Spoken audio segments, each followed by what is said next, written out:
اللہم صلی علی محمد و آل محمد۔ ناظرین، قرآن کریم کی سورہ تکویر آیت نمبر 8 اور 9 میں ارشاد پروردگار ہو رہا ہے کہ وَإِذَا الْمَوْءُودَةُ سُئِلَتْ بِأَيِّ ذَنبٍ قُتِلَتْ۔ یہ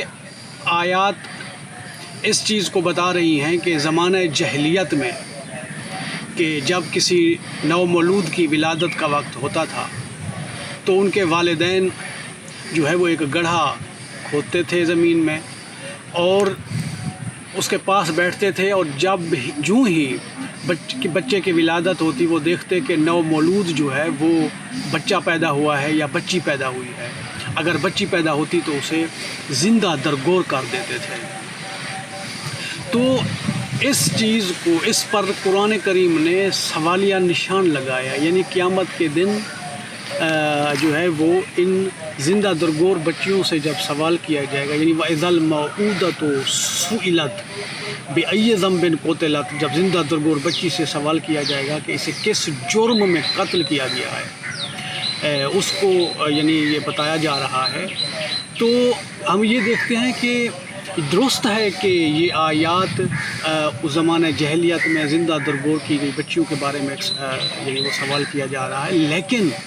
قرآن کریم ایک جامع کتاب ہے اور کتاب ہدایت ہے، اور یہ اس کا حکم جو ہے وہ قیامت تک نافذ ہے، کسی ایک زمانے کے ساتھ جو ہے وہ مخصوص نہیں ہے۔ لہٰذا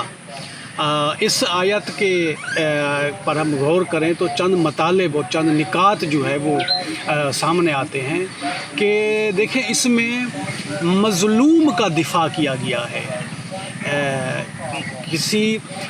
فقط مظلوم کا دفاع کیا گیا ہے اور انسانی قدروں کو اہمیت دی گئی ہے۔ یہاں پہ مذہب کو مد نظر نہیں رکھا گیا ہے۔ جو بچیاں زندہ درگور ہوئی ہیں وہ مسلمان نہیں تھیں، لیکن قرآن کریم نے ان کے جینے کا جو حق ہے اس کا دفاع کیا ہے۔ اور دوسرا نقطہ یہ ہے کہ عورت کا قتل ہو، مرد کا ہو، چھوٹے کا ہو، بڑے کا ہو، کسی ایک کا ہو یا زیادہ کا ہو، سب کے جینے کا جو ہے اس میں حق کا، جینے کا جو حق ہے اس کا دفاع کیا گیا ہے۔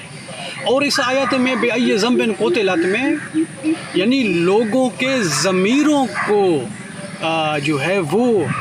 بیدار کرنے کے لیے وہ کیا گیا ہے، یعنی لوگوں کے ضمیروں کو بیدار کرنے کے لیے سوالیہ نشان لگایا گیا ہے۔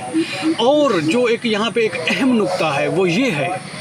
کہ اب دیکھیں جن بچیوں کو زندہ درگور کیا گیا وہ مسلمان نہیں تھیں، وہ کافر بچیاں تھیں، اور ان کافر بچیوں کو زندہ درگور کون کر رہے تھے؟ ان کے والدین کر رہے تھے۔ تو قرآن نے یہاں پر سوالیہ نشان لگایا ہے کہ جب کافر بچیوں کو ان کے کافر والدین جو تھے، یعنی اپنی بیٹیوں کو زندہ درگور کرنے کے لیے جب ان کے والدین کو حق نہیں ہے تو اور کس کو کیوں کر یہ حق ہوتا ہے کہ کوئی کسی کو قتل کرے یا قتل کرا دے؟ لہٰذا ان نکات کی روشنی میں ہم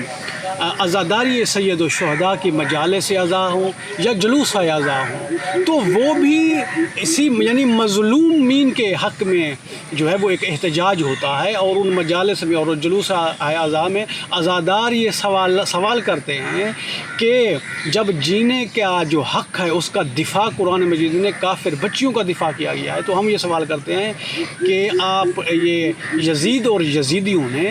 آل نبی کو کیوں کر قتل کیا ہے؟ بِأَيِّ ذَنبٍ قُتِلَتْ، یعنی جناب علی اصغر کو کس جرم میں قتل کیا گیا ہے؟ یا اسی طرح جناب علی قاسم کو بِأَيِّ ذَنبٍ قُتِلَتْ، جناب علی اکبر کے بارے میں بھی ہم یہی سوال کریں گے بِأَيِّ ذَنبٍ قُتِلَتْ۔ اور اسی طرح ہم خاتون جنت کے جناب فرزند جو شکم مادر میں شہید ہوئے، جناب شہید محسن، اس کے بارے میں بھی ہم یہی سوال کرتے ہیں کہ بِأَيِّ ذَنبٍ قُتِلَتْ، یعنی جناب محسن کو کس جرم میں جو ہے وہ قتل کیا گیا ہے؟ یہ اس آیت کے اس میں یہ قیامت تک جو ہے وہ ہر مظلوم کو، یعنی یہ آیت جو ہے اس میں اس کے جینے کا حق، مظلوم کے جینے کا حق کا دفاع کیا گیا ہے. اور آج کے جو مظلومین ہیں، آج کی دنیا میں فلسطین کے جو بچوں اور بچیوں کا جو قتل عام ہو رہا ہے، اس کے بارے میں بھی ہم یہی سوال کریں گے کہ بے ای ذنب قتلت، کس جرم میں فلسطینیوں کو، مظلوم بچوں اور بچیوں کو اور جو ہے وہ خواتین اور مردوں کو جو ہے وہ قتل کیا جا رہا ہے، کس جرم میں قتل کیا جا رہا ہے.